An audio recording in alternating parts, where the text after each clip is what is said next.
How you doing?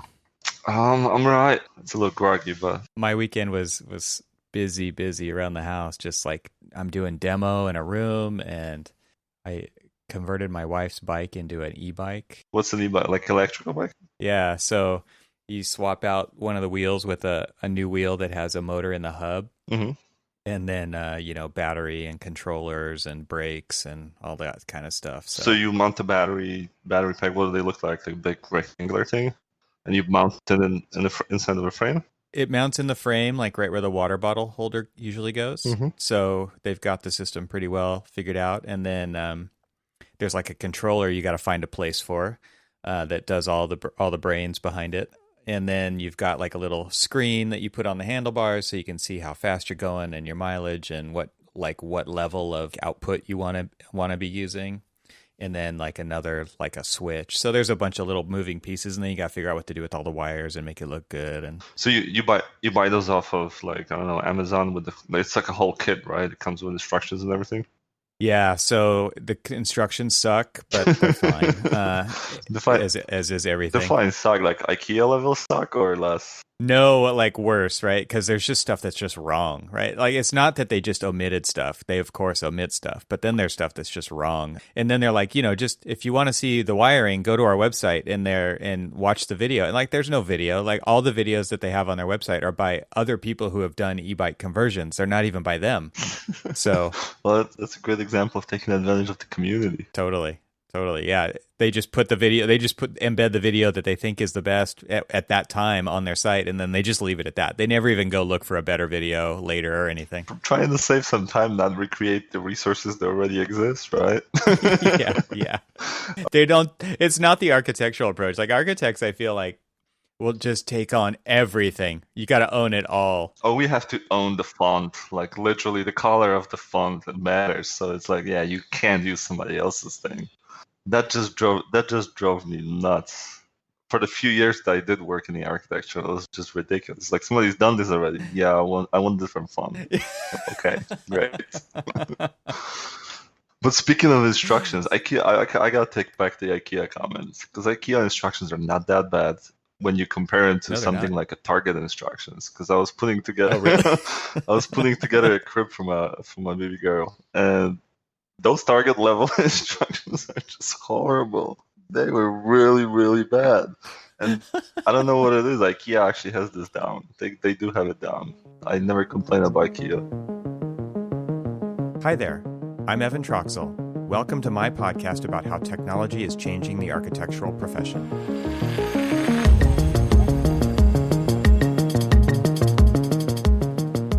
Konrad Sobon, welcome to the podcast. Thanks for having me. Happy to be here. And so you're in Chicago. I thought you were in New York, but you're in Chicago, and I'm in Southern California. And here we are with power of the internet holding us all together during this time. How you been doing? Staying isolated. Staying isolated. Well, So yeah, you've got a newish baby. it's a 6-month-old baby girl we've had back in December. And luckily for everyone, without even knowing it, escaped the epicenter of the COVID-19 pandemic Jeez, out of New York. So we left in just in yeah, time. just in time, January. So it wasn't really on anyone's radar that we're escaping Right. a COVID-laden city. But it was Jeez. we were like my wife and I were actually talking about it right before we left because she was getting on the plane and I was gonna drive because I had a bunch of books that I needed to haul over. But, she was gonna get on the plane, and out of those two, which is a weird thing to say probably right now, is like COVID. Like she mentioned it, it was like this. There's this weird flu that came over from China, and everyone's talking about it, or at least little people, like a few people are talking about it on the news. And then she was actually more worried about flu, and I was like, yeah, flu's gonna Yeah. get us. Like kids probably like, because my daughter was like 5 weeks old, and we're like, there's like she doesn't have any like immunity to flu. She hasn't Right. taken any of the Right. shots they're supposed to take yet. So we're worried about that, but everything worked out pretty well. Well, congrats on the family there. That's awesome, and I'm glad everybody's healthy. That's good. My kids are my youngest is 14, and then I have a 15 and a 16 and an 18.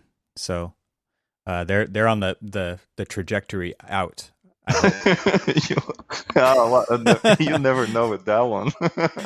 You don't. You really don't. I had a So big family when growing up because I have four other siblings, and I will tell you, you don't know because my sister's still with my parents. yeah, And yeah. My brother is kind of like that. It's a weird story, but yeah. I mean, I know what you mean. You just never know. And it's interesting. I heard a stat the other day that was something like the highest percentage ever of people under 30 still living single and with their parents than ever before. So, and that has nothing to do with COVID, right? well, Like that has everything to that's do a different with thing. school loans, right? School loans and yeah, changing mentality around marriage and dating and how all that happens. And there's a lot going into that, but it's Well, I mean, interesting for sure. not to be cynical about that, and I want to rain on my sister for still living with my parents, but I did after I graduated move back to my parents, and this had 100% everything to do with the fact that school's are just so freaking expensive. Yeah, finances. Yeah. I took on a bunch of loans coming out of the architectural school, and Hmm. literally had no clue what I was getting myself in terms of your potential for income is coming out of as as ALC level one joining an architectural company here in the city. And I was actually I was living in Chicago. I went to school over here Hmm. in Chicago as well. So yeah, I had no clue. I came out and I had about it was like $80,000 plus in school loans, and only because I was actually trying to pay as much as I could while I was at school and I was working throughout. So it wasn't that bad. My friends had 150 and upwards of school loans. So that Wow. hits you. And I wasn't being an immigrant, first generation immigrant. I got to US when I was 17. My parents didn't know any better, so there was nobody really in the household that was going to be able to tell me what I'm getting myself into. And Uh-huh. I was the first one going through college in my family within my siblings, so I was kind of trailblazing the higher education trail. You figured it all out, right? Yeah, well, it wasn't the best thing that I've done to myself, but there was a few things that I learned from it. Yeah, private loans in US are a thing, and you Oh, wow. definitely want to stay away from those if you can. So that's why I tell my There you sister. go. And that's probably the reason why she's been living with my parents for so long, because she actually took the different route, which was pay for the school as you go, as opposed to what I did, finish as soon as you can, take on the loans. Yeah. So there's a couple of different ways of going about this, but So where'd you go to school? I studied architecture at IIT in Chicago. Okay. Cool. I asked because I had Randy Deutsch on the podcast earlier too, and he teaches at the Champaign Urbana Yeah. school there. So there's two schools that are both under IIT, correct? No, no, no. So that he teaches at Urbana-Champaign. That's U of I, University of Illinois. Oh, It's a okay. Gotcha. different school. There's another one. There's actually a couple of schools in the city that I was contemplating or not contemplating. It's a weird thing that I even ended up at IIT. Like, I mean, to tell you the story, when I graduated from high school, I went to a local college, Northeastern, I think that was called, taking my general Hmm. education classes. I had no clue, like literally had no clue how colleges work here. Colleges in Poland work totally different. Like I might have a better idea how that worked back in Poland. I had no idea what I was doing over here. So I went to college and I figured this is it. This is what you do. You go to college, right? I had no idea that there's like private colleges, public colleges, state colleges, city colleges. I mean, the spectrum is just so big, and I was bored out of my mind over there. And one of my teachers pulled me aside, and I appreciate my teacher. I probably appreciate her for the rest of my life because she did me a huge favor. She pulled me aside one day into her office, and she went like, "Conrad, you're bored out of your mind. What do you want to do in life?" And at the time, stupid me at age, I don't know. I don't know if I was that stupid per se in architecture in the retrospect. This is the cynic. This is Yeah. the cynical me. It worked out for me, but if I had to do this again, I don't know if I'd go for it again. But stupid me said I was working construction at the time because that's like being Polish in Chicago when you come in here. That's like one of the jobs that you're gonna get because most of the people that I know work construction. So I was working construction, and she pulled me aside and she's like, "What do you want to do?" And I was like, "I want to be an architect," because I was on construction sites all day, every day. So she's like, "Go to IIT," and that was it. That's how I went to That was IIT. easy. I She Wow. basically filled out the paperwork for me. That's how it went. I was in high school as well, doing a lot of like architectural drafting courses. It was always my favorite thing to do, and I did that for 4 years there. And when I applied to a bunch of different colleges, and like you, not really knowing the difference between in-state, out-of-state, then there's state schools, community colleges, and I only got accepted to one. And so that made it easy, right? It was just like, it was the one right here. It was Cal Poly Pomona. And turns out like that was perfect for me. It was a state school. It was very inexpensive, pay as you go, like you're talking about. Walked out of there with no loans at all, lived at home the whole time.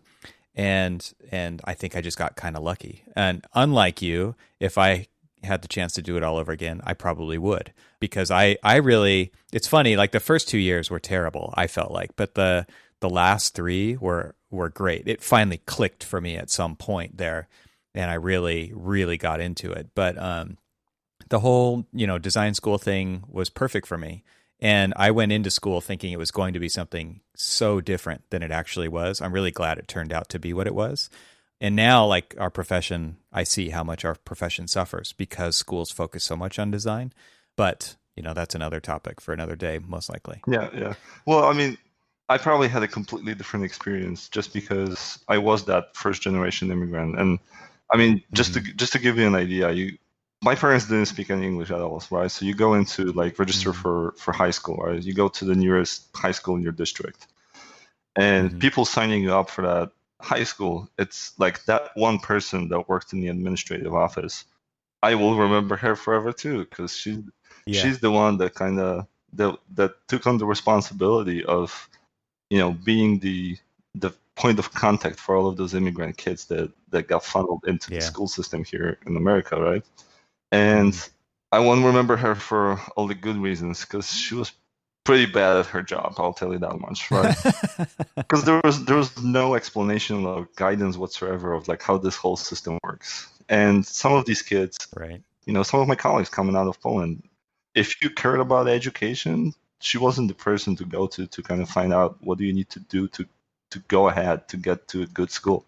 Nobody never told us about after school programs. Nobody ever told us about, AP classes, college accredited classes. No one's never talked to any one of us about any of these Right. things. So then you kind of, that's what I'm saying. It's a bit of a miracle that any one of us comes out of that, public school system and has been able to go to a college, get an education, and kind of, not end up working construction, which, there's nothing wrong with that, but not everyone wanted to do that. And I don't know, schools just, they should probably pay better attention to that, because that one person really has a huge impact on a lot of people's lives. So I was kind of disappointed with that.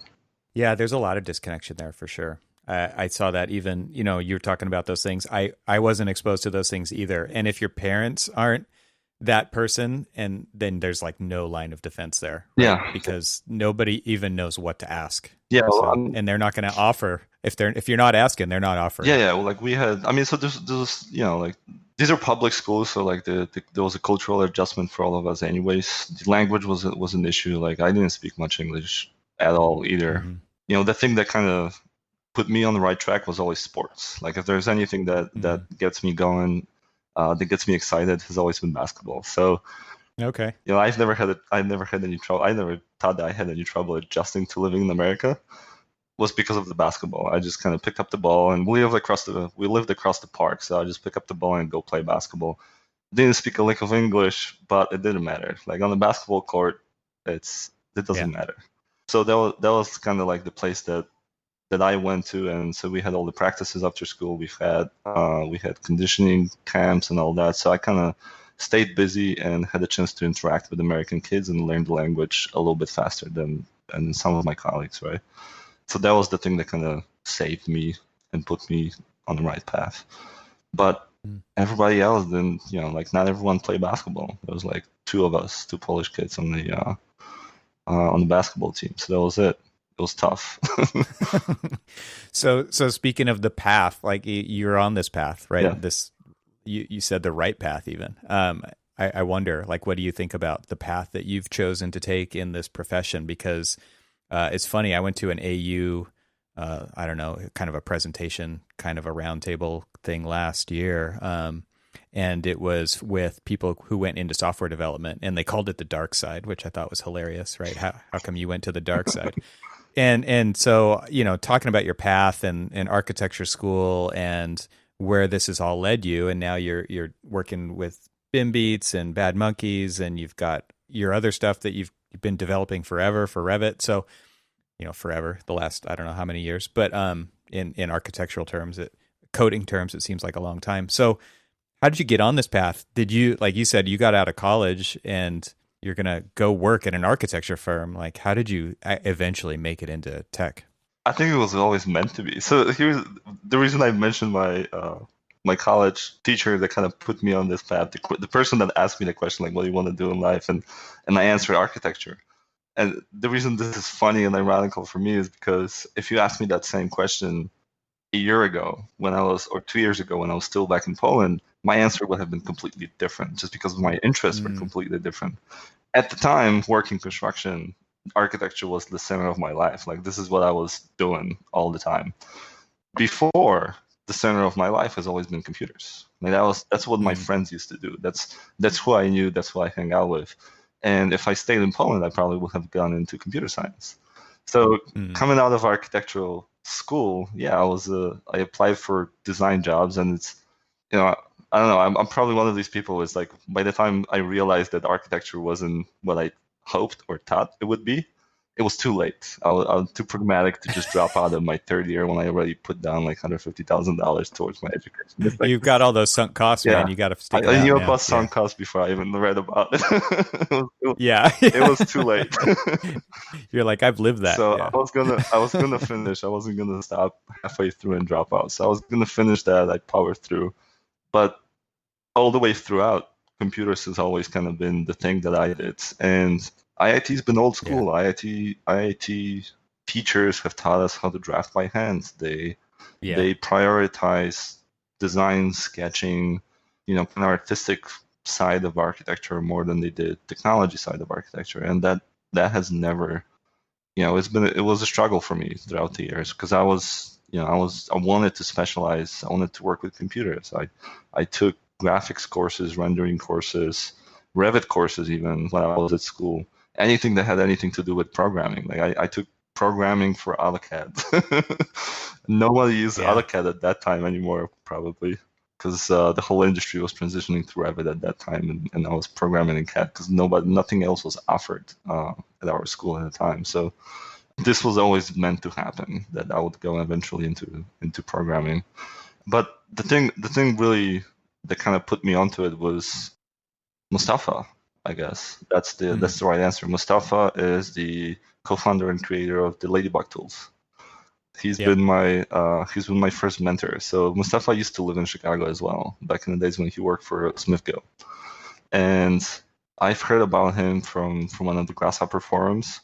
And when I decided I wanted to, pick up Grasshopper, pick up some visual programming tools, I started doing tutorials and learning on that kind of, nights and weekends, the usual path for all the computational designers out there. Mustafa's been the person that kind of gave me tips and pointers, tell me which language to learn. Python was the choice at the time. And, that was, ever since then, we've been pretty good friends. Did he know he was your mentor at the time? Or was you just responding to forum posts or something? At the time when I was still in Chicago, before I moved to New York, like at the time when I was still in Chicago, I think he was just responding to forum posts, and it was just, a really good overall, all-around guy, just trying to be helpful and all that. Later on, we realized we have a common friend. A friend of mine that worked at Canon with me was also a good friend of Mustafa. So kind of the three of us, once we realized that, then kind of the relationship changed a little bit, and we became a little bit closer friends.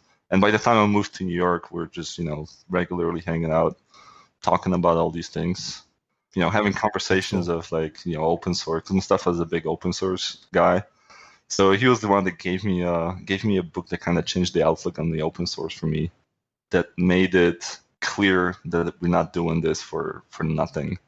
Mm. And what I mean by not doing this for nothing, it's more like, just because he was helping me off of forums, I wanted to give back. Like I had my, even when I was at school, I started a blog called Archilab. So I've been Yep. blogging for a long, long time, but I always felt that I wasn't sure if what I'm doing with the blog is, is it worth my time? Like, is anyone actually Hmm. reading this? Because this was back in the days when, like, I was hosting this whole thing on my own server. The WordPress wasn't even on my radar, and I didn't really Yeah. have any statistics, or I didn't know what, like, who is anyone reading this. And Mustafa kind of squared me up and gave me a book by, I believe the name is Adam Grant, maybe, Give and Take. And that kind of made everything click for me. That made it, the basic message of the whole book is there's three kinds of people: givers, takers, and matchers. And be a giver. That was really the message. And Hmm. ever since then, it kind of made sense. Writing the blog posts, posting stuff for free, opening up, doing everything, or as much as I could, open source. It just changed the whole outlook on the AC industry. So it's kind of started with Mustafa showing me how to do some coding, and then open sourcing it, and why we open sourcing it, why we're trying to make it available for everyone. Yeah, it just all kind of started to make sense. And so it really truly sounds like it is the dark side. I don't know. A bunch of What is it? givers. Is it a dark? Well, it's only the dark side is because we trying to. Yeah, like it is the dark side because we're a bunch of givers. We're the guys that just like throw this stuff up on the internet. It's like Yeah. I've had these conversations with some of the partners, the companies that I work at, where they kind of learned that we've been open sourcing all of these tools that I was working. Like when I was, like, I'm gonna name names if I'm gonna name names. We're at Grimshow, and I was writing all these Dynamo packages and Grasshopper packages and all that, and we're just throwing it out and open sourcing it. And the funny thing is like no one even knows that people within the company are doing these things. Like they don't know Right. until something blows up, or they find out from somebody else that all of a sudden, like, people that work for you are engaged in these kind of things. Yep. Yep. So they would find out that like that I've been working on open source packages and posting them up, and all of a sudden companies want to take advantage of like the marketing value that has all of a sudden, right? Yeah. So that's Yeah. that's the only reason this is a dark side, because it's not like it's all perfectly fine and okay and hunky dory if you're working on things on your own time, nights and weekends. But the minute you're trying to give it out and there's no, like, direct benefit, so to speak, back towards the company, people all of a sudden get agitated, and it's like, wow, why are you doing this? This is wrong. You're not supposed to share this. Our competitors might have this. And the thing that kind of You're like, like, yep, they're building it yeah, too. yeah, like the thing that triggered some of the people over there was, and and I'm not raining on anyone in particular. It's just that like my friends in other places, other companies had similar experiences, where everyone kind of tries to keep it under the wraps, treat all of these tools as some sort of advantage over the competition. It just doesn't work that way. It's never worked that way, Right. and you're not going to be able to advance the industry as a whole if you look at software this way. I mean, just locking things Yeah. away in boxes and keeping it proprietary. That's how big Right. software companies worked for years, and that's how innovation actually slows down.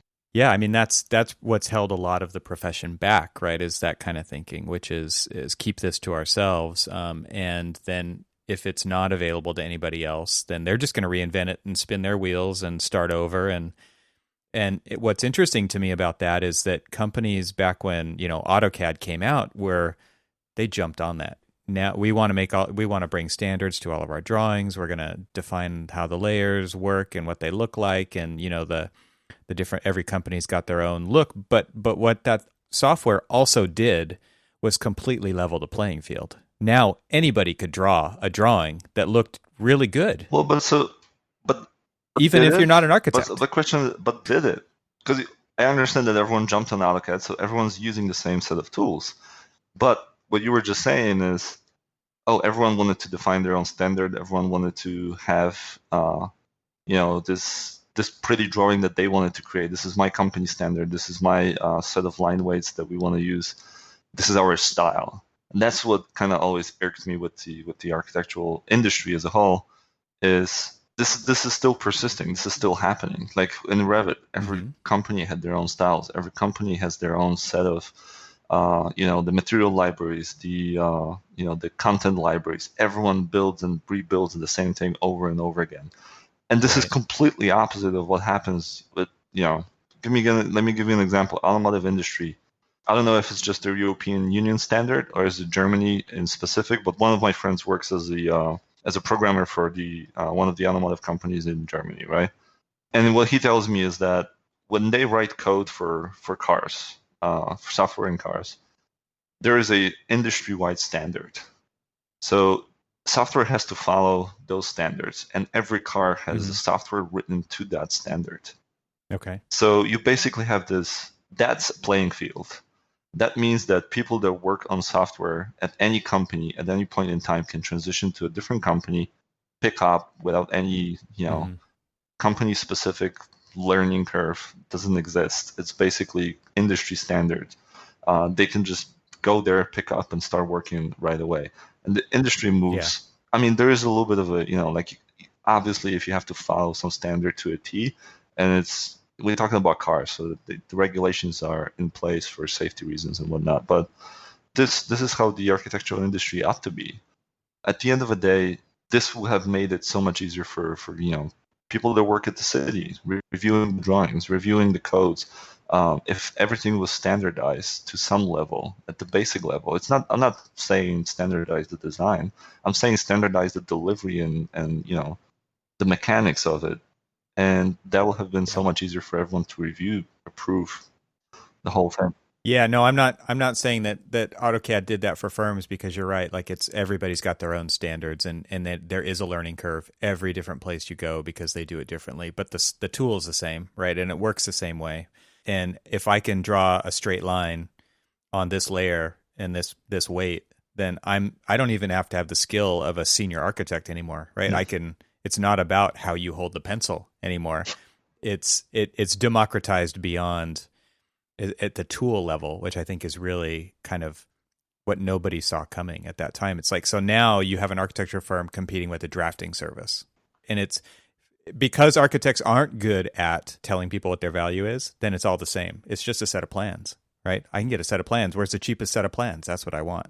So now if we start to think about how like you're in the tool building business, right? And you are talking about like bringing, I don't know, are you guys thinking about it from that standpoint of bringing a standardized way to look at data?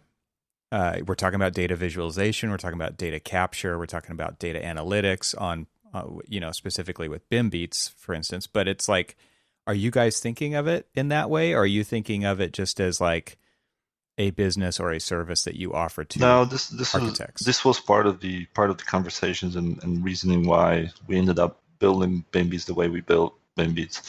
And the reason we picked actually something that is a bit of an industry standard or could be an industry standard. The reason we put this thing on and this is probably something that I learned over the years, reinventing the wheel while I was working in my previous company. But the reason we picked Elastic Stack and the technology that come with it is to actually stop reinventing the technologies of gathering the data, storing the data, and visualizing the data. There has been a number of different applications that do this that have been developed before that do this very, very well. You can name a few, like for Mm-hmm. visualization, it's not just what we've been using, which is Kibana, but Power BI, Tableau. If you can not reinvent the wheel on this one, then that's the ultimate goal. And the reason you want to do that is because when you put something on a common platform, and by common platform I mean if we're gonna use Power BI, for example, as the visualization engine for any of this data analytics, then you can all of a sudden share it with anyone else who's using the same common platform. The issue becomes that if the data is not in the same format or schema, then that's when you get in trouble. But obviously, if everyone's on the BIM beats, then everyone has the same schema, then everyone can reuse the same visualizations. And we want to obviously publish up all of our visualizations and analytics that we're doing in some sort of free and accessible marketplace. And if companies, because we do know that any company that will eventually consider getting on this and sharing any of the resources or things that they built, they probably want to charge money. So Mm-hmm. that's why we call it, I mentioned marketplace, not like a free community place or so. Because, like just, you can probably you probably did speak to Ian and Hypar. There's a reason why they're building Mm-hmm. Hypar the way they're building is for other people to be able to share their definitions of the buildings or parts of Right. the building. So it's basically design as a service kind of idea. Mm-hmm. So we would have, data visualization as a service kind of thing. So if you think Mm-hmm. of a marketplace where you can, get a dashboard for your data and you just hook into it and it just works, that's kind of where we heading with this. So yeah, standardization is or has been a thing that I've been talking about with Adam when we were putting this thing together.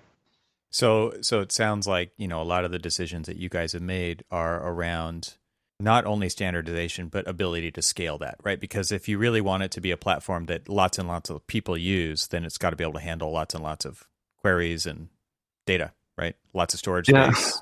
yeah, and that's part of the reason why another reason scalability would be why we chose this platform as opposed to other platforms or building our own platform, which everyone likes to do these days.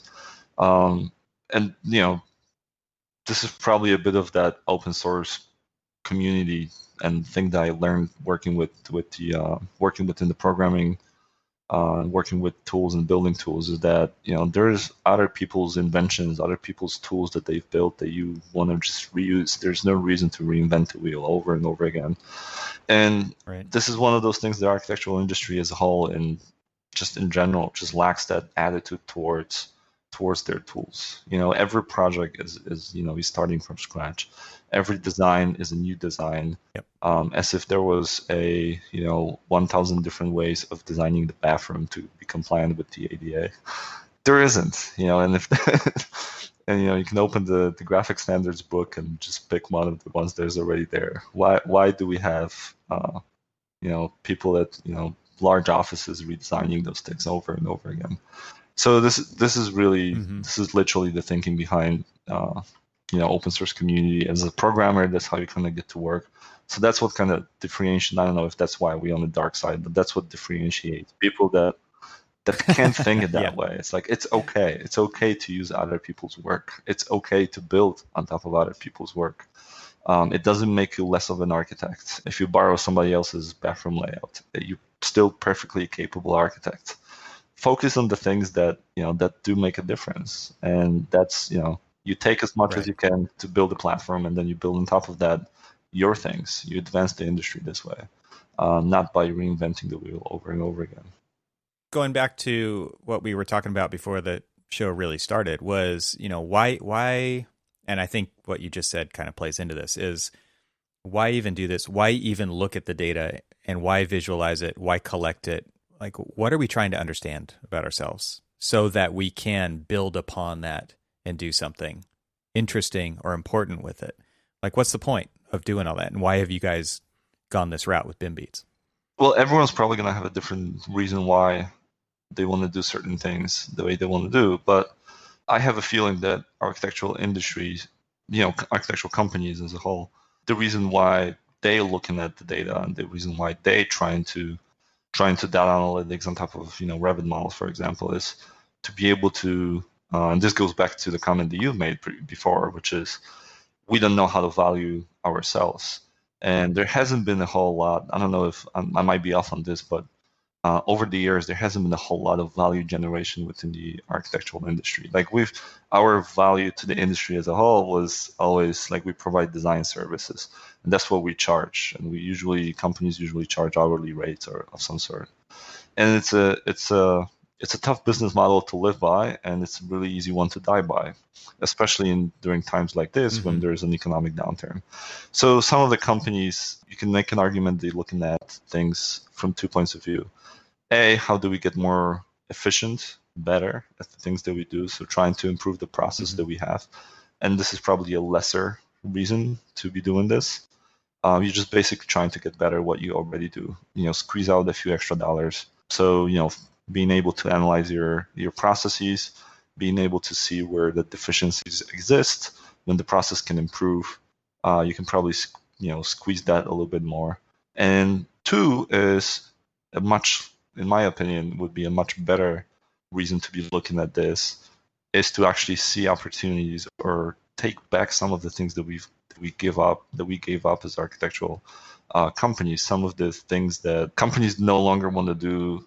As an example for it, I think companies no longer want to get into like part of the process that deals with validating the data, like being able to hand over a model and stand by that model. Most of the time, architects have some sort of language written into their contracts that the models are as is. They don't contain all the information that they're supposed to contain. Use it on your own volition. If you have some sort of tools, analytics built on top of the models, on top of the work that you're doing, then you can, with some certain degree of certainty, say that this work has been done. It does exist in our models.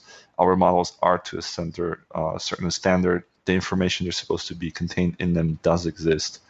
Or you can even take on new extra work that you haven't been doing, like architectural companies outsource things like code reviews. If you can review your models using some sort of automation tools, tools that exist out there, like a popular one is, what's it called? CodeUp? Upcodes, yeah. I'm sorry. Yeah. If you can start doing these things in-house on your own, then all of a sudden you're not outsourcing it, so you take on bigger chunks of the project. And we used to, as an architects historically, we used to be the designers, the builders. We used to do the whole thing. And only, I don't know if it's the progress of time, we started to be scared of owning that responsibility. Being able to deliver the whole spectrum of services. We no longer do that. So if you're doing some sort of data analytics on top of your tools and processes, and it allows you to take on a little bit more responsibility in those terms, then yeah, that's probably a better reason to do that than try to squeeze out the last dollar out of the people that work for you.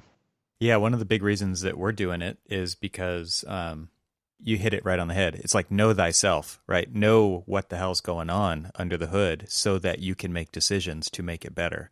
Because if you're just going through the motions and everybody's applying a different set of standards and you can never actually understand what is being applied or done in the models by lots and lots of different people over different offices and different groups, then how are you ever going to get better or decide the way that you want to do it so that multiple people can jump in and out of projects and pick up where somebody else left off? That's really hard if you don't have kind of some of these tools in place so that you can understand the current landscape and then you can come up with a plan on how to get to the next place. And so for us, it's really about looking for opportunities to invest in our people, to train them where we need it the most. Because I think a lot of other firms out there, a lot of firms in general, don't look at training as an investment in their people or their projects.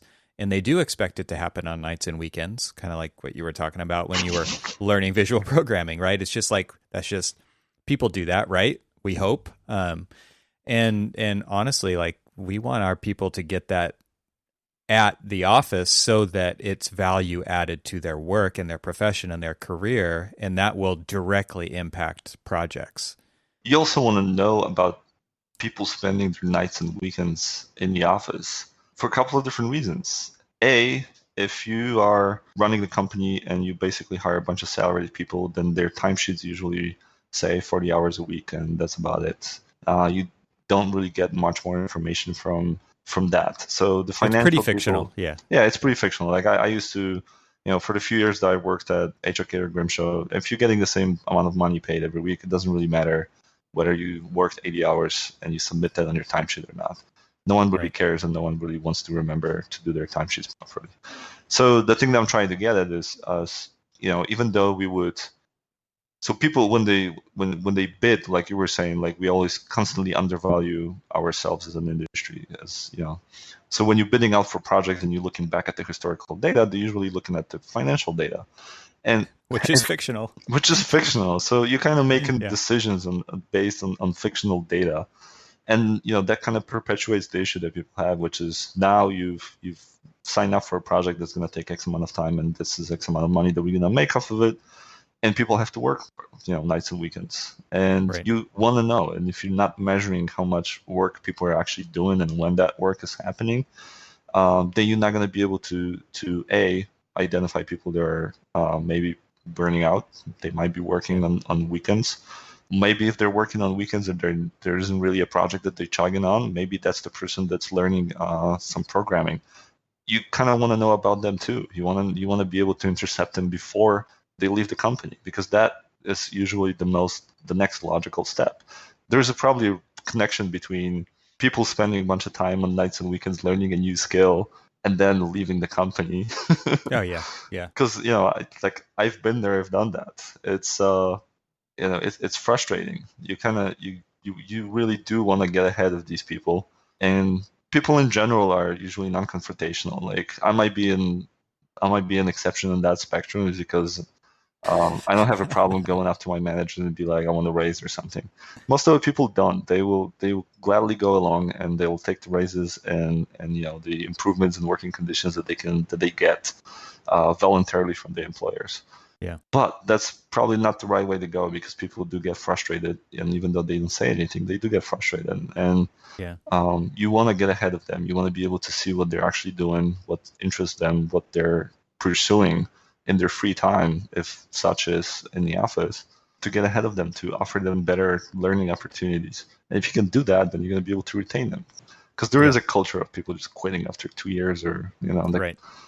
this is, I probably can't fight that, because there's something to it that's generational. It used to be that people worked at a single company for their whole life. That's no longer a thing to do. People want to get Right. different experiences, learn different things. And like I was saying, this is pretty much the only way to get a nice kick in the butt in terms of getting a better salary. So people do quit for that reason a lot. For So sure. I've lost a few colleagues that I was very fond of due to these Yeah. circumstances. So. Yeah, there's a different set of values out there. I think, like you said, it's a different. You want to get different experiences that maybe a firm that you're at doesn't offer, and you're ready to put those on your resume. It could be a project, right? It could be like you're curating your own portfolio of projects that you've worked on, and the more exciting project is down the street, right? So that definitely happens. And I think, giving people reasons to stay, like you're saying, getting out ahead of that and finding out what they're interested in is kind of a lost art in business in general. And totally generalizing here, but like people don't really take the time to get to know their people very well. And when you don't know your people, you don't know what they're interested in. And they are all, quote unquote, the same. And so you don't find out like what's driving Konrad and what's driving Evan to want to take their career to the next level. It's more like don't ask, don't tell, right? It's Yeah. like, it's very If much. no one's literally complaining, then everything must be fine. If no Right. one's raising their hand and making hell of a work environment, then everything's fine. A few weeks ago, for the what was your desk university, Right. there was a conversation between Ian, Mustafa, and I, and Yep. we had a little disagreement, and me being me, which is always disagreeing with, always arguing the opposite point. I was saying that maybe it's not such a hot thing to be working from home. And this is to your point, like how do you get to know the other person? Yeah. There's such a huge loss of not having that face-to-face interaction, when not having those offhand conversations about your family, the hobby project, and things that you've done, or things that you've been through as a person. Like you don't get to know, like people don't say these things on over the internet. Like no Right. no one, like you don't get, like you find out about these things by interacting with people. Probably not the best place, but like late nights and weekends when you do work, and that's when like friendships get forged, so to speak. Right. But that's how you get to know people, and that's what kind of makes coming to work fun and meaningful. It's really hard doing that remote. And that's one of my biggest fears, especially with like the emerging professional crowd, is who do suck up so much knowledge through osmosis of just being around and overhearing stuff. And now there's nothing to overhear except for, outside sources like podcasts and YouTube and all this stuff. It's not necessarily how their coworkers would do it, or how they would handle a difficult client, or how they would handle a contract, or this is all architectural stuff, and it goes way beyond that. It goes into the personal stuff. And that's just not going to happen, right? If you're not in the office without your headphones in, then that gets a lot harder.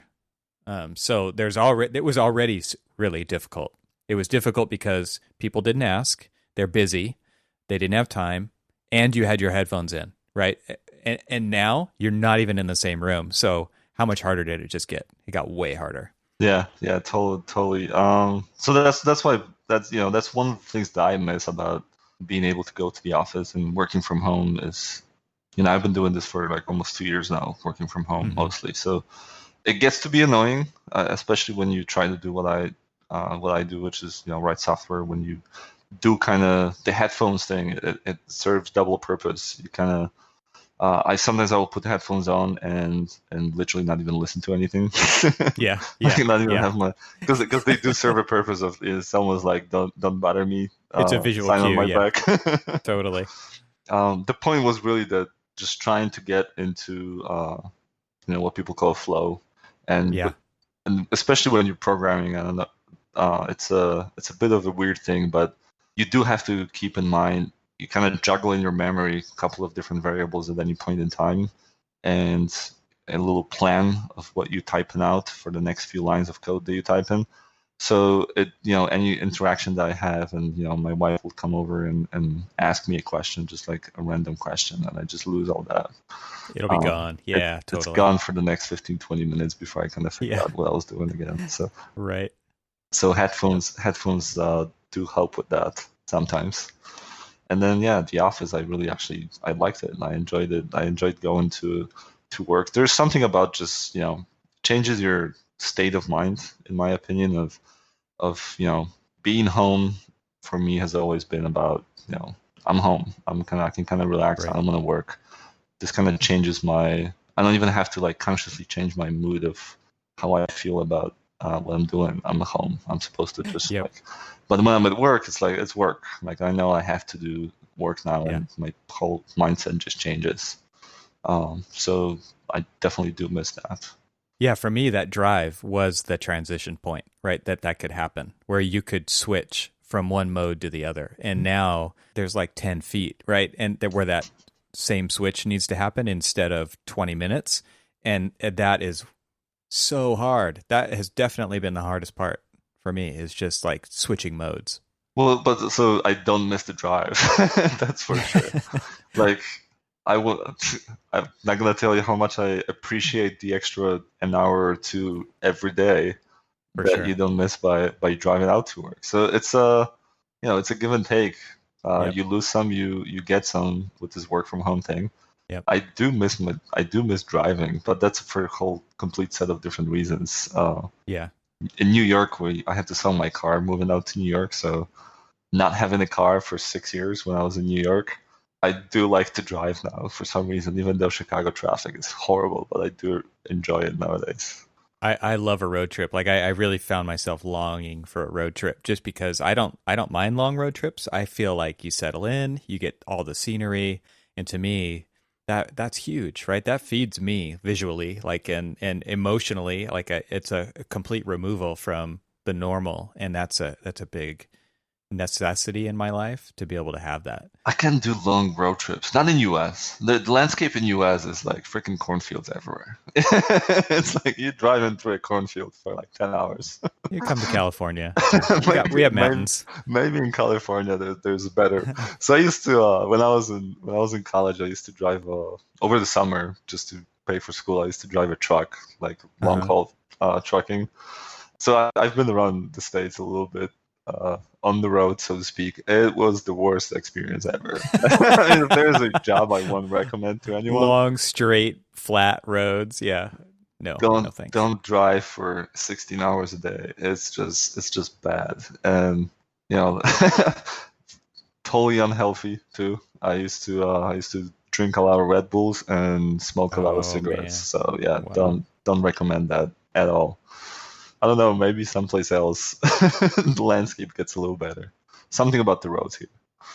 The biggest thing about the drive that I miss, and it wasn't even a long drive, like I said, it was like 20 minutes, maybe less. It's just the chance to listen to something. And like I can't really listen to things while I work. I maybe will turn music on, but I'm usually on a call anyway, so I can't. So I guess that leads me into like what do you listen to? What are you reading? What influences you? Tell us what gets Conrad ticking. In terms of listening, there's I can't really put my headphones on nowadays because the baby's at home. So anytime baby starts crying, I gotta be ready. So I don't put headphones on anymore. So listening has been a little restricted. When I go out for like bike rides or anything like that, so when I do have that hour or two of alone time and I put my headphones on, I find myself listening to one of two things. A, it's either podcasts, or B, it's Polish music, Polish hip hop. So me being a basketball fan, something about hip hop and basketball, they kind of interconnected, intertwined. Those two things come together. So growing up playing basketball a lot, I also kind of bought into the hip hop culture. So I listen a lot of Polish hip hop. The reason I listen to Polish hip hop, this is a weird thing. So being an immigrant in America, you kind of go through two phases of your life. The first phase is learning how to speak English, Uh-huh. and the second phase is learning not to forget how to speak your own language. Which for me, it's Polish. So when I first got here, for the first, like, I don't know, 10 years maybe, I would read books in English exclusively just because I wanted to pick up the language, the vocabulary, just learn as much as I could of it. And then I got to a point where I realized that my Polish vocabulary is dropping off significantly. And you find out because your family will tell you. My family in Poland, anytime we get on the phone or I visit, they will tell you that, like you're throwing in some English words in here. That's not cool. You're disconnecting. It's like, yeah, you forgot how to speak Polish. Wow. So that's at that point I started to pick out more and more Polish books. So I would read the same things, but like the same, like the topics that I'm interested in, I'll probably pick up the same books, but just in Polish, not to lose that vocabulary. So that's why I listen to Polish music when I write nowadays. And when it comes to podcasts, I've been listening to.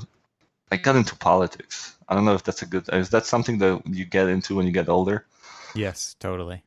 So a friend of mine when I was at Grimshaw. By the way, I'm just totally offended that you asked me that question. But yeah, go ahead. I'm sorry about that. I don't know. I was never interested in that. And that's probably another one of the things that kids should get into a little bit sooner. So I never voted until 4 years ago, the last election Mhm. cycle, and I was completely disappointed. But anyways, the only reason I did go out and vote was because a friend of mine kept getting me into talking about politics when I was at Mhm. Grimshaw, and I really loved talking to him. But I couldn't, I couldn't really have an informed conversation about this without me being interested. So I started getting into listening to podcasts. Picked up a few occasional, articles in magazines or whatnot, and I started kind of getting more and more into it. And I believe that I shouldn't be speaking out if I'm not voting. So like I shouldn't be talking about politics with anyone. I'm not allowed to have an opinion. That's kind of what I like. I rule for myself. If you're not voting, then don't go Yeah, talking to me about politics, right? So that's right. why for the first time in my life, I went out and I voted. That's awesome. So, So, okay, so give us a recommendation for a podcast and for a Polish hip hop artist. oh my goodness, I listened to the old. So here's the thing. I'm always kind of putting myself back in time when I listen to Polish hip hop. So I always listen to old school things that I used to listen when I was back in Poland. I don't know why I keep doing that Well, because nostalgia. Yeah. I just re-listen the old things. I never actually pick up new things. And Spotify is such a weird thing. It's because they don't. I don't know. They need to probably rework this. I haven't. Maybe they can hire you as a consultant here. There should be a checkbox in there somewhere that says like throw some new stuff in here randomly every now and then Right. into my playlist because I just got a playlist that I listen to and it's the same thing over and over. They should totally toss something in. I don't know if anyone's gonna know any of that, but Well, hey, okay, so is your playlist, can you make it public? Can you share the link to your I don't know. playlist? I'm just reusing Okay. someone else's playlist, so it's already public. All We right. can totally share it on the link, but yeah, we can. Yeah. Let's do that. I'll put it in the show notes. Yeah, the artist name that like most recently I've been listening to a little bit more than usual is Hada. Anyone who knows Polish hip hop would know him. So, Cool. Awesome. and podcasts, it's a little bit of a mixed bag of things. I'll listen to all sorts of different things. I listen to Joe Rogan. I don't Hmm. know the Joe Rogan Experience. The reason I've listened to Joe Rogan is because I used to be into UFC, and Joe Rogan Okay. was the he used to do interviews with the fighters after the fight, and I love the guy. And there's something about him. He's also a stand-up comedian, so I listen to his stand-up comedy shows too. So he's pretty cool. He's pretty chill, and he got Elon Musk to smoke dope on the Yeah. podcast. So That was a good episode. That was a very good episode. I I can't listen to Elon Musk. There's something about him. It's just hard to listen to him. He's well, it's not nothing bad to say about the person, but it's just like hard to listen to the very slow, meticulous way of how he speaks. Right. I just like fall It's asleep. different. But he was a little bit better after he got a few hits of whatever he was smoking there. So yeah, it's Joe Rogan, and then if I don't have a TV at home, that's another thing that not a lot of people probably know about me. I haven't had a TV for like 7 or 8 years now, so I don't watch TV. So the news is not a thing. It's not like I always felt like it was a big waste of time. And in my home, when I was growing up, my parents always had that TV thing on with the news. Hmm.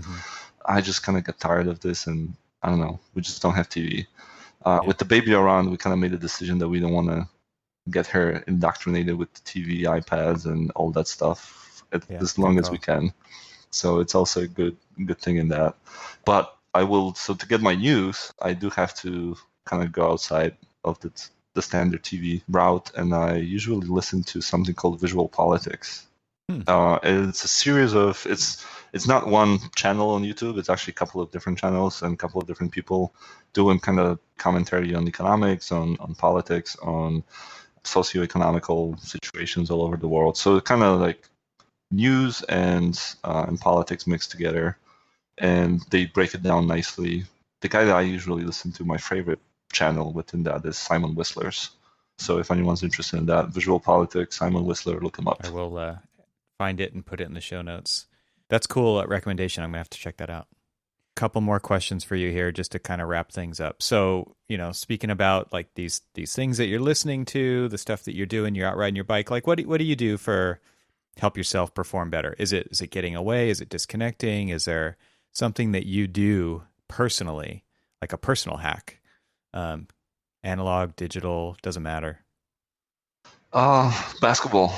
This has been one thing, the one constant theme throughout my life that I've kind of all forms of basketball. Like I used to play computer games a lot, and I would play basketball, like basketball computer games. Then I stopped playing computer games altogether, but I would just religiously read blog posts. And currently, I used to have a team back in New York, all Polish basketball team. So just I don't know, there was a bit of a requirement they had to be Polish. We were not very Yeah. good because Polish people are not very good at basketball, but we did try. So there's something about basketball that gets me going because it's just I don't know the competitiveness within it. I get to blow off the steam. Like Yeah. getting on the bike is one thing, but it just doesn't do it for me. Like in basketball, I'm allowed to be mean. I'm allowed to throw an elbow, and it's okay. It's within the game. So I don't have time. I used to go boxing. I guess there's a bit of a mean streak within me that I have to get rid of. So that's why. So basketball. I used to do kickboxing back in college, but yeah, I have to kind of blow off the steam every now and then. It sounds like there's a passion there too, though, right? It's not just about blowing off steam. Oh no, basketball's been it's been a thing since I was a little kid. So it was fun, and it kind of got me through a lot of. I totally recommend it to kids growing up. Learning about playing team sports, and yeah, it totally got me in touch with the right people, with the right crowd, and kept me out of trouble for most of my life. So yeah, I totally recommend Yeah, it. that's cool. I go mountain bike riding, which is a very different from like just cycling down streets and stuff, because I feel like I've got to be there or else I'm gonna like fall off something and hurt myself. So for me, it's like a form of it's almost meditative in that way where you just have to be present, right? Because if you're not, something's going to happen. And I would, basketball is not too different from that. You've got to be in the game, like you talked about, being in the zone when you're coding. Like you've got to get in that flow state, right? I mean, that's this kind of athletic output is a lot like that, depending on what you want to try to get out of it as a person. So some people that is going to be running, right? But other people, you've got to be like actively, strategizing, and like basketball is very much like that. There's a huge team strategy going on And it does rely on different individual talents, but at the same time, you've got to work together as a unit. So there's got to be like a flow state that everybody kind of achieves at the same time. Yeah, and it's very, very hard, especially if you don't play with the same people on a regular basis. Everyone has the weird thing about basketball is, as individuals, everyone has their favorite things that they like to do, the favorite spot that they like to shoot from, the favorite way of catching the ball. And, so if you're running, if you're a point guard, I'm a tall guy, so I'm probably more susceptible to that because someone has to actually throw me the ball every now and then for me to be in position to score. But there's, like everyone has their own, there's a lot of individualism within the sport, and then the whole thing has to function as a unit. Like when we had a basketball team back in New York, I was pretty much probably like the suckiest guy on the team, and there's nothing wrong with that. I would get like 1 or 2 shots every game, and I was perfectly happy with that. And I was perfectly happy just running around and setting screens and getting the rebounds and playing defense. That was my contribution to the team, and and it was it. I loved it. And seeing other people being able to score, it's like it's no different than me putting out a video tutorial or something, and seeing other people put it to good use at other companies and whatnot. And I'm excited about these things. Yeah, spoiler alert, there's always the suckiest person on a team, right? Like the only way to get better is by doing. Well, there was the team had 10 people, so I was the suckiest person on the starting 5. So not the suckiest person on the team. I will take top tier suckiest. Yeah, cool. Yeah. Well, okay, so I think we've learned a lot about you today. You truck driver, no TV, basketball, Polish hip hop, so many things that nobody knew. This is awesome. I hope that we can continue this conversation sometime, and I hope that you come back and we can do it again. Yes, that would be awesome. If you just let me know, I'll be happy to do it again. Awesome. So where can everybody find out more about you guys and what you're doing? Where can they follow along with what you're doing online? Well, we do have a website. If you're asking about BedMonkeys, BimBeats, so bedmonkeys.net, bimbeats.com. I do have a personal blog at archie-lab.net. People usually say it archilab.net, whatever. Yep. Yep. I always thought it was an architectural lab, so Yep. Archilab. So on my other podcast, Archispeak, yeah, when people say Archispeak, it drives me crazy. It drives me nuts. But so it's archilab.net. That's where I keep the blog, so people can find me there. And Twitter, obviously. I'm not as active as I used to, but life moves on. The little one takes up a lot of my time, so apologies to all those people that have been following me on Twitter and my blog that I've been kind of slow with that, but yeah, it's shifting priorities, man. It's cool. No need to apologize for that, for sure. Well, thanks so much for spending time with us today. It's been great talking to you. All right, thank you.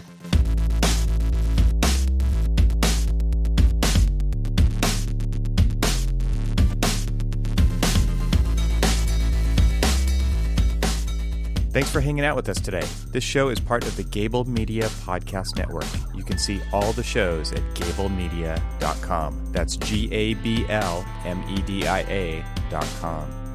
You can help support what I'm doing here by leaving a 5-star review on Apple Podcasts to help get the word out, and of course, share it with your friends. I'd love to hear from you, so leave a comment on the website at trxl.co/podcast, where you can find every episode. You can also follow me on Twitter and Instagram and YouTube. Just search for eTroxel. Talk to you soon.